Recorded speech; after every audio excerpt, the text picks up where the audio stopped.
Bueno, pues bienvenidos a todos, buenas noches en una sesión más de Solutions Coaching. Estamos hoy con mucho gusto porque vamos a tener un tema padrísimo que nos va a presentar hoy Lulis Buentello y se llama el efecto Pigmalión o la profecía de autocumplimiento, que seguro muchos de ustedes se van a sentir identificados ahora que esté hablando. Así es que empezamos por saludar a Lulis y luego nos presentamos todas las demás. Gracias, Lulis. Gracias, Citlali.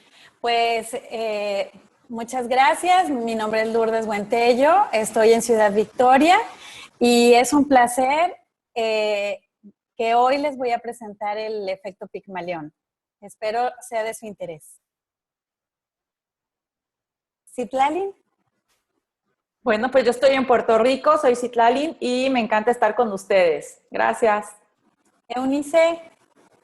Hola, yo soy Eunice, estoy aquí en la Ciudad de México. Bienvenidos, gracias. Aris. Hola, yo soy Aris B, estoy en el estado de Oaxaca, en México, y también fascinada de compartir. Bienvenidos, gracias. Eve. Hola, yo soy Evelina, aquí colega coach de todas ellas y yo me encuentro en Jalapa, Veracruz. Saludos. Saludos. Bueno, pues muchísimas gracias. Como se habrán dado cuenta, todas estamos en distintas partes del mundo, porque Citlalin está en Puerto Rico y las demás estamos en distintas ciudades de México. Bueno, pues voy a entrar de lleno a presentarles el efecto Pigmalión o profecía de autocumplimiento.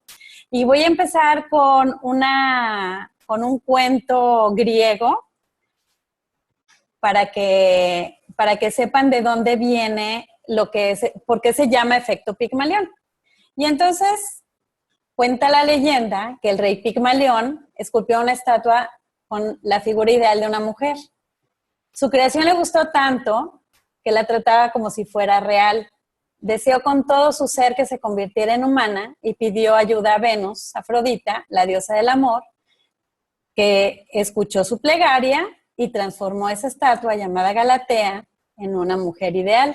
¿Les recuerda algo ya conocido?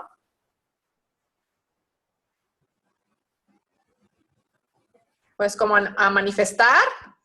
Ajá. ¿Recuerdan el cuento de Gepetto y Pinocho? Es parecido, ¿no? Bueno, pues este efecto Pigmalión se llama así por este cuento griego. Y entonces vamos a empezar a ver cómo él creyó firmemente en un hecho. ¿Se dieron cuenta? Él, con todo su ser, vio a una mujer, le hablaba y él, estaba enamorado de su creación. Entonces, él tenía esa expectativa que se va a cumplir, que ver su creación hecho mujer. Y se acompaña con mensajes que animan su consecución. ¿Tienen alguna duda? ¿Ok? Bueno, hubo un experimento en los 60s en el cual Jacobson es un psicólogo de Harvard y Rosenthal Jacobson es la directora de una escuela y Rosenthal es el psicólogo. Se aplicó una prueba de inteligencia a un grupo de escolares y se dividió las clases al azar, ¿sí? Entonces, aunque se les había aplicado el test, él al azar dijo, estos niños son más inteligentes y estos niños son normales. Así les manifestaron esa idea a sus maestras. Entonces, al final del año, Rosenthal volvió a aplicar la prueba a todos los estudiantes. En esta ocasión, sí checó bien. Bueno, no, siempre checó, pero en aquel entonces todo fue al azar. Entonces, el resultado fue que los chicos del grupo que se fue falsamente descrito como superdotados ante sus profesores, habían mejorado mucho más que el grupo que se les había dicho que eran normales. Ajá. Entonces, la predicción de Rosenthal probó ser correcta al darle información de que ciertos estudiantes eran más inteligentes que otros. sus profesores se comportaban inconscientemente de manera que el éxito de estos estudiantes se viera facilitado. Entonces, este estudio se titula Pigmalión en el aula. Oye, Lulis, perdón la interrupción. Dígame. Que nos cortaste. Y bueno, al menos yo no entendí el experimento. Perdóname. ¿En dónde te quedaste? Pues que iban a hacer un experimento y que lo hicieron al azar, pero en sí no entendí el experimento. Ok, aquí está. A ver, ahora sí. Ok. Se aplicó una prueba de inteligencia a un grupo de escolares que se dividió al azar en 2 clases. A la profesora del primer grupo se le dijo que tenía a cargo a estudiantes normales y a la del segundo grupo se le dijo que tenía a niños situados por encima del promedio. Entonces, al final del año se vuelve a aplicar la prueba y el resultado fue que los que fueron falsamente descritos como superdotados mejoraron mucho más que el grupo en comparación. Y como este hecho, hay muchos experimentos que de alguna manera te hacen ver cómo algo que tú dices como falso puede hacerse real. Se vio también en algunas crisis bancarias donde se había dicho que no había dinero, que iba a quebrar, y entonces la gente se fue y sacó todo su dinero de los bancos y dieron a la quiebra a varios bancos en cierta época en Estados Unidos. Y entonces así es como suceden este tipo de profecías de autocumplimiento, ¿sí? Entonces, este experimento de Galatea o de Pigmalión generalmente se aplica más en el aula, en clases.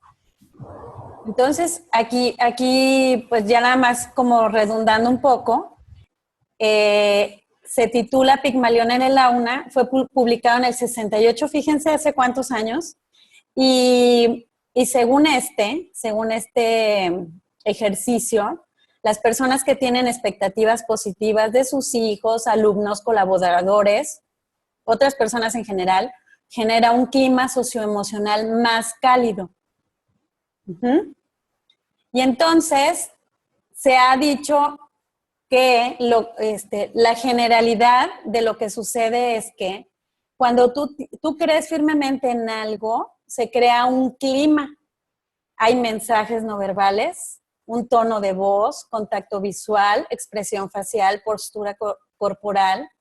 En sí es una atmósfera social y emocional, flexibles, accesibles, admisibles, alentadores, apoyadores, y todo cuando la expectativa es positiva. Se da más retroalimentación, se crea confianza, se da refuerzo, se alaba más, se critica menos, la información fluye más, es veraz, se enseña más, es certera. Y el rendimiento se estimula, se les da oportunidad, se les escucha, están enfocados en soluciones, en estímulos, se trata como si fueran competentes. Qué interesante, ¿verdad? ¿Tienen alguna duda?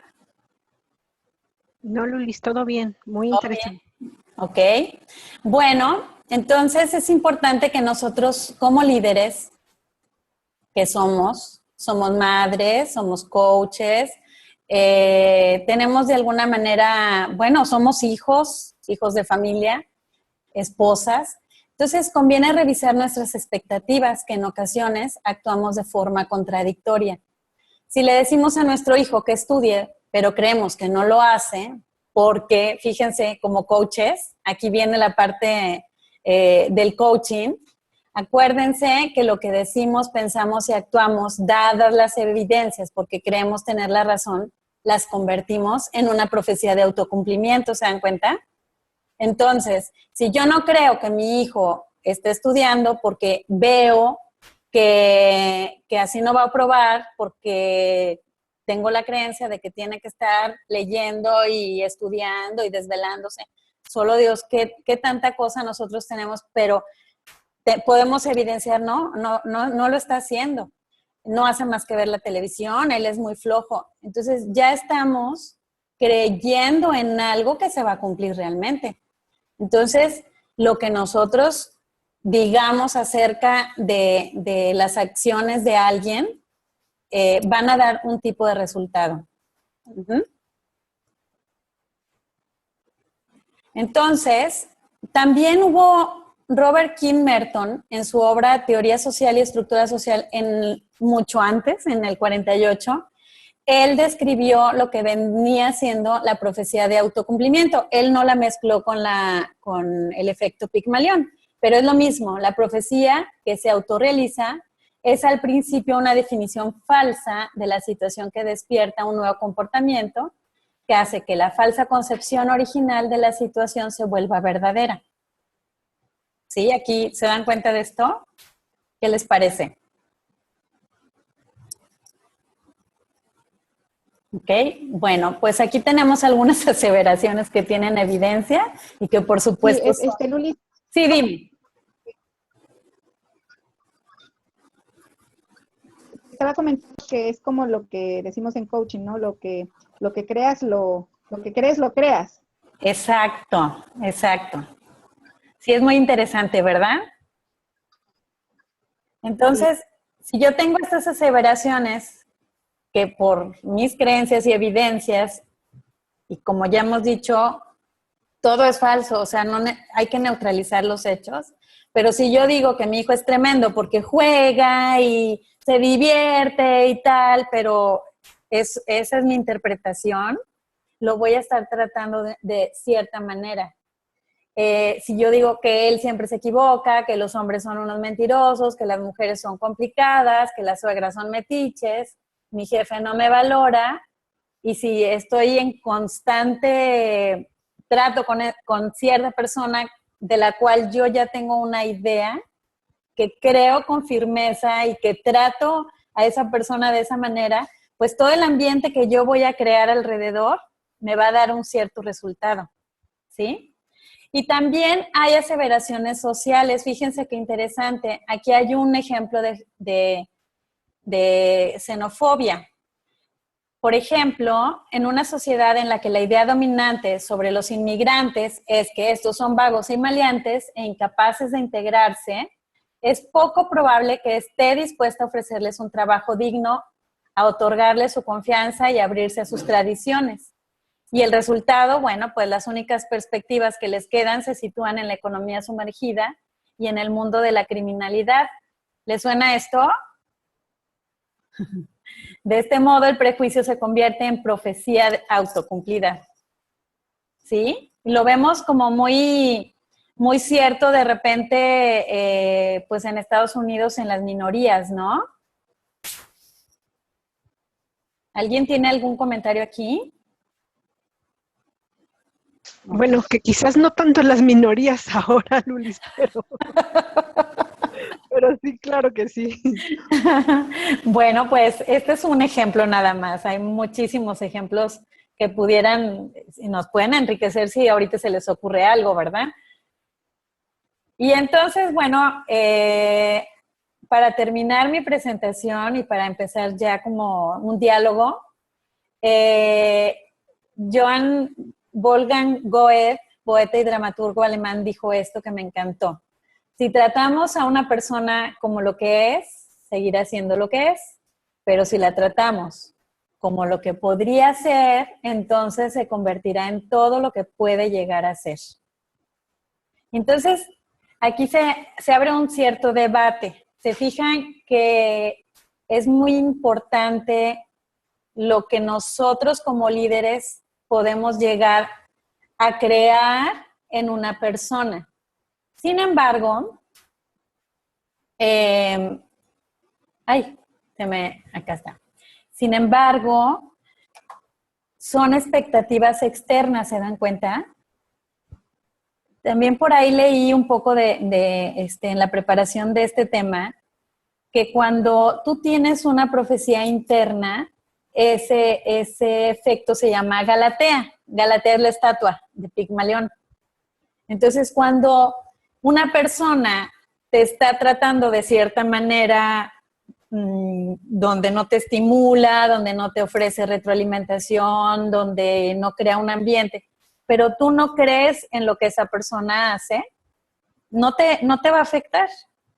Y eso está muy interesante saber, porque luego a veces podemos pensar que el otro tiene la culpa de lo que nosotros somos o hacemos o decimos, ¿verdad?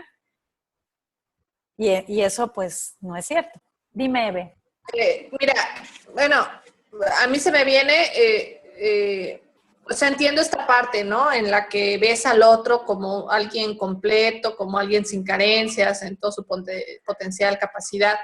Pero ¿qué ocurre cuando la otra parte no cree en sí misma? O sea, finalmente tú llegas hasta donde la otra persona pues lo permite hasta cierto punto, o sea, y ya ahí caemos, o sea, puedes tú tener mucha confianza, pero hasta dónde llegas, o sea, no sé si me explico, o sea, si la otra persona no quiere creer que... Exacto, sus expectativas internas, a pesar de que uno está creando un ambiente. Sí, porque puedes como que influenciar, más no tienes bueno, no puedes cambiar.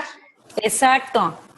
Si la otra parte no está pues como que receptiva o dispuesta a implementar ese cambio, porque también está dentro de su poder el decidir o no si esa versión o la toma o no. Bueno, hay como que se les dan muchos nombres. También por ahí leí que hay el efecto Golem, que es justamente ese. No me metí a fondo con ese, pero es más o menos, es el efecto Pigmalión, como que el contrario. Y Galatea, o sea, dije, no me voy a meter porque había muy poquita información al respecto. Pero si regresamos un poco al ser coach, hay veces que las personas no quieren hacer cambios, no se quieren ver perfectas, completas, porque tienen sus ventajas de estar o en la víctima o en la carencia o sea, ellas tienen algún tipo de ganancia. Y entonces, bueno, pues si es una persona con la que no convivimos mucho, pues está bien, pero si son nuestros hijos o si son, no sé, alguna relación con la que nomás no estemos justamente obteniendo lo que se supone que creemos, pues hay que revisar, ¿no? Las creencias de nosotras. Es cierto que yo creo que la persona es completa. Es cierto que confío que va a poder, porque a veces yo puedo ver que mi hijo es completo y perfecto y estoy súper orgullosa de él, pero no lo mando a la calle, a la tienda, porque pienso que va a perder el dinero o que no va a poder con el encargo, ¿ves? O no le dejo lavar los trastes porque los va a hacer mal. Entonces hay que revisar cómo estamos actuando. Ahí hay una contradicción, ¿no? ¿O qué opinan las demás chicas? A mí nada más me queda la duda, Lulis, exactamente en este ejemplo, por ejemplo, que dices del hijo, y es donde todavía no he podido como encontrar un punto de equilibrio. Cuando tú realmente, por ejemplo, este hijo, me imagino un adolescente de 16 años, que tú confías en él y lo mandas a la tienda y regresa y pierde sí, pues así perdió el dinero. Y tengo este ejemplo de una persona muy cercana, precisamente tiene 16 años, y le han dado ya 2 iPhone 6, que claro, yo no he olvidado el segundo, y ya volvió a perder el segundo iPhone. Ajá. Entonces, como que aquí dices, ¿en dónde está el sí confío en ti? Te doy como toda esa confianza y esa fuerza para confiar, para que puedas tener un iPhone, y después el niño no responde. Entonces, aquí como que, ¿dónde está, no? Pues hay que revisar, ¿no? Hay que revisar ese ambiente, esa parte que les presenté de revisar el, ¿cómo se llama? Aquí, por aquí estamos. ¿Sí lo ven? Vamos a ver si realmente los mensajes no verbales hablan más fuerte, ¿no? Que las palabras. ¿Se dan cuenta? Las palabras solamente son el 7%. Si los mensajes no verbales, el tono de voz, la retroalimentación, ¿no? Si estamos creando esa confianza, si estamos dando refuerzo. Por ejemplo, como tú acabas de decir, bueno, pues le di el segundo iPhone, pero ¿qué tanta cosa le habré dicho cuando se la di? ¿No? Hay que revisar y ser bien honestos qué tipo de clima estamos alrededor dando para que ese hijo realmente sea una creación positiva, bueno, la que él ya tiene, ¿no? La de ese ser completo y perfecto que ya es. Y entonces, ¿qué le decimos? ¿Cómo nos comunicamos con ellos? Hay que revisar en ese segundo iPhone qué tanta cosa se le dijo, ¿no? Y yo les quiero compartir algo de mi hija. Ya tenemos un tiempo que estamos, bueno, pues desde que estamos en este ambiente del coaching, pues yo también estoy revisando lo que se supone que estoy esperando de ella. Estoy como que esculpiendo a mi Galatea pequeñita. Y entonces ya tenemos un buen rato que estamos haciendo oración en las mañanas, en las cuales le doy gracias a Dios porque ella es inteligente, porque para ella es muy fácil recordar las clases y sobre todo en la semana de exámenes, le digo a Dios que le agradezco su inteligencia, su buena memoria y que todo lo que ella estudió lo recuerda con facilidad. Ahora ella lo dice y empieza, gracias Dios porque soy inteligente, porque lo recuerdo. Y ayer platicando con ella, le dije que iba a hablar de este tema. Me dice, mamá, sí funciona, porque fíjate, porque le estuve diciendo de todo esto, cerré los ojos en el examen y recordé la gráfica tal cual, como una fotografía. Me lo dijo ella, si yo no hablé de fotografía, si se fijan, ella dijo, yo la vi íntegra, completita, y en ese momento contesté. Y ella se siente cada vez más segura cuando va a los exámenes, porque cuando yo le preguntaba, ¿por qué te sacaste un 7? Si sí sabías todo. Ay, es que me puse súper nerviosa. Y entonces yo empecé como a reforzar esa parte de que ella todo lo recuerda con facilidad. Y entonces ella realmente está respondiendo de otra manera a como había estado anteriormente. Y este año le dieron un premio, este lunes que acaba de pasar, le dieron un premio, ella está en 5º grado, de todos los quintos porque hizo el mejor trabajo en una síntesis de un libro. Y lo hizo a manera de tríptico y la premiaron y le regalaron unos libros y estaba muy feliz. Entonces, pues yo les quiero invitar, si funciona, cuando nos damos cuenta que estamos teniendo, por ejemplo, ¿por qué te sacaste el 7? Si yo estoy viendo que mi hija es inteligente, como que no correspondía lo que se supone que yo veo en ella, no estaba correspondiendo a lo que ella estaba obteniendo. Entonces hice algunos cambios y empecé a crear, o sea, como que me enfoqué en estos 4 factores y empecé a crear otro clima, o sea, mi tono, los mensajes, a empoderarla, a darle más retroalimentación. Y bueno, pues parece ser que ahí va. No sé si alguna de ustedes tenga algún ejemplo que quiera compartir. Oye, Lulis, Dime. platicando de los hijos y respecto a este tema, entonces, yo creo que aquí empoderamos tanto a la mía, que tiene 7 años, que nos dice, ya ves, aunque no estudie, saco 10 porque pongo atención. Ajá. Y entonces ya no tengo cómo decirle, estudiemos, o sea, sí me pongo a estudiar con ella, pero ella tiene como que esa seguridad de una experiencia, obviamente, que ya tuvo. Acabas de decir algo clave. Ella se ve a sí misma con buena memoria e inteligencia porque ya aprendió todo en la clase. Pero ¿qué sucede cuando nosotros no lo creemos? Ahí es donde intervenimos, donde intervienen todas nuestras creencias de que no, tienes que estudiar, como que les vamos quitando eso y bueno, es sin querer, nada más hay que tratar de hacerlo consciente para que realmente se empiecen a manifestar esos resultados y bueno, pues nuestra Galatea tome vida, manifieste realmente lo que nosotros estamos pues queriendo ver en nuestros hijos sobre todo, ¿no? Pero lo mismo pasa con los esposos y lo mismo pasa con, pues, incluso con mi suegra. O sea, también he mejorado mi relación con ella gracias a que ahora me enfoco a estarle viendo cualidades que antes me pasaban desapercibidas y es increíble cómo ha mejorado nuestra relación en el paso del tiempo. Sí es importante que tomemos conciencia nosotros como, pues como si fuéramos ese rey de Chipre, Pigmalión, que podemos realmente esculpir nuestras relaciones. Y bueno, pues ya se va a acabar el tiempo. Si me pudieran decir con qué se queda cada una, si quisieran compartir.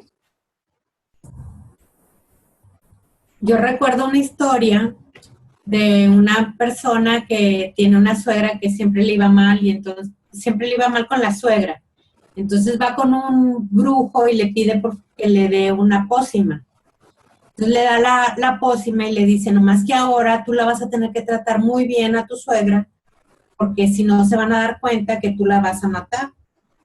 Y entonces la empieza a tratar muy bien y empieza a ver que la suegra empieza a cambiar con ella también.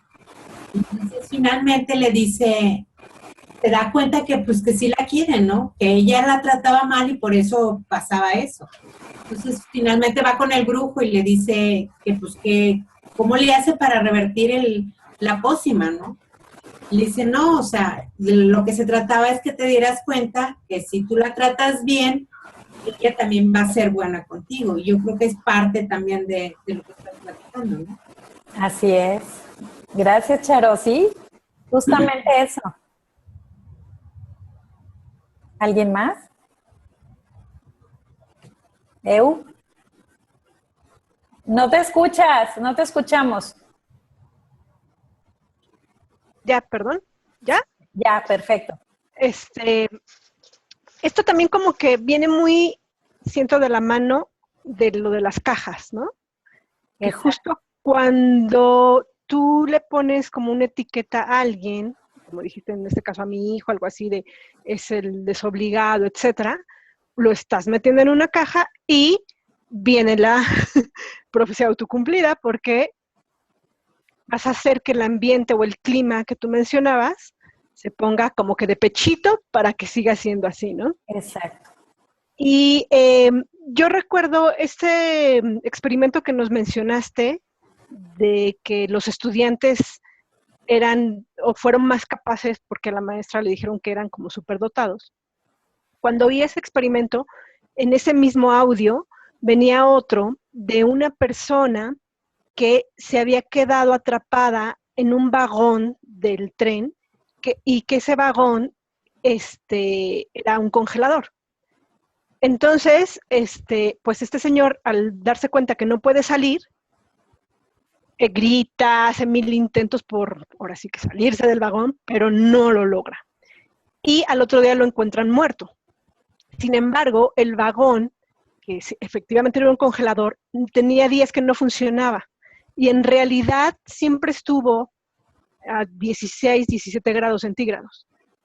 Pero esta persona, nada más de saber, o sea, de tener la creencia que estaba atrapado en un congelador, se murió de frío, ¿no? Entonces, lo importante que sí es revisar las creencias, porque pueden servirnos, como en tu caso a tu hija, o bien pueden hasta matarnos. Exacto, sí, sí, cierto. Entonces, parece un tema así leve, pero la verdad es que es súper importante, o sea, de verdad, reconocer las creencias y pues ver si nos funcionan o no. Exacto. Okay. Así es. Gracias, Eu. ¿No? ¿De qué? ¿Alguien más? Yo les digo algo. Cuando yo tenía 17 años, a mí me gusta mucho enseñar y me metí a una preparatoria, tenía 17 años, o sea que mis alumnos eran de mi misma edad, tenían 2 años menos que yo, y daba clases de diseño. Y ahora que crecí, a mí nunca, los chavos nunca me trataron mal, nunca se me echaron encima, me tenían muchísimo respeto, y eso que pues, yo era igual que ellos. Y ahora que escuchas que ya ves que ya mi hijo ya está en la adolescencia, ya ves cómo se ponen, yo no tengo esa creencia. Entonces me di cuenta en ese momento que yo había moldeado, yo cuando yo era adolescente, o bueno, acababa de salir de la adolescencia, cuando los tomo a ellos, y yo me acuerdo todo este ímpetu que tenía yo recién salida de la preparatoria y estaba empezando la carrera de arquitectura, yo decía, es que qué padre tenerlos de alumnos, porque es cuando más creativos y con más energía y tienen el tiempo, porque entonces yo ya estudiaba y trabajaba. Y así tomé y estuve 10 años dando esa clase, y de los 10 años tengo montones de graduados de arquitectura y de diseño que todavía me los encuentro, ¿no? Y digo, híjole, o sea, y nunca he tenido yo esa idea de que es que los adolescentes son tremendos. Exacto. Y me acuerdo de las reuniones de maestros que eran insoportables, ¿no? Porque todos los maestros decían, es que esta edad, así empezaban las reuniones, es que esta edad, y yo decía, pues ¿a cuál edad, no? O sea, entonces, bueno, creo que tiene que ver con esto. Sí, sí, mucho. Julie, Mande, Aris. con respecto a lo que dice, sí, pues entonces para mí lo que saco de esto es, lo ideal creo que sería no interferir, ¿no? Y cuando interfiramos en la vida del adolescente, de los demás, pues con mucha conciencia y en coherencia, que es lo que puedo yo sacar de lo que diste. Muy interesante, muchas gracias. Gracias, Ari. Sí, es cierto, me encantó tu participación. Es cierto, es no interferir y crear el ambiente cuando estemos dándonos cuenta que algún resultado que no nos está gustando, pues hacer el alto, la conciencia y hacer cambios, ¿no? Uh-huh. Eve. Pues a mí me dejas pensando, otra vez, pues esta parte de que todo es acerca de uno y todo vuelve a uno. Y pues bueno, me gustó la parte esta que dice Aris, porque yo creo que hay veces que no sabes cómo crear ese ambiente, no sabes cómo extender esa confianza, no hallas el modo, y quizá esos espacios, esos tiempos, esas pausas son las necesarias como para no interferir, como dice ella, son las necesarias para, pues, como que, no sé, quizá tomar perspectiva o lo que haga falta para poder abordar pues lo necesario, pues desde este lado, como que, pues no sé, ya que hayas desmembrado esas creencias y eso que muchas veces no somos capaces pues de distinguir, ¿no? Que es aquello que nosotros mismos bloqueamos. Exacto. Entonces, pues esas no interferencias o esas pausas son las que permiten ese espacio, ¿no? Pero pues bueno, sí, definitivamente pues es lo mismo, o sea, es la mirada hacia acá. Y darnos cuenta que también tiene mucho que ver esto con la física cuántica. En el libro de El liderazgo y la nueva ciencia, hablando ya, o sea, de los líderes, dice en la página 98, dice, es común hablar de profecías autosuficientes y el impacto que estas tienen sobre la gente que conducimos. Si a un manager se le dice que un empleado recién llegado al entrenamiento está particularmente dotado, dicho manager verá el genio surgiendo de la boca del candidato. Aún en juicios oscuros. Pero si en cambio se le comunica que el empleado es algo lento en la comprensión, el manager interpretará una idea brillante como un signo seguro de lentitud mental u ofuscamiento. De los estudios relacionados con el impacto de la oportunidad de las organizaciones, sabemos que los ungidos en las organizaciones, aquellos que vuelan alto, que se mueven rápidamente entre las filas, nacen de nuestros deseos de verlos como ganadores. ¿Qué les parece? Entonces, pues sí, yo creo que tenemos tarea, nosotras como coaches, pero antes de ser coaches, como madres, esposas, tías, no sé, hijas. Entonces, bueno, yo creo que tenemos ahí una gran labor, ¿no? Pues les agradezco mucho y nos vemos para la próxima. Bye bye. Gracias, Luis. Bye, muy lindo, bye.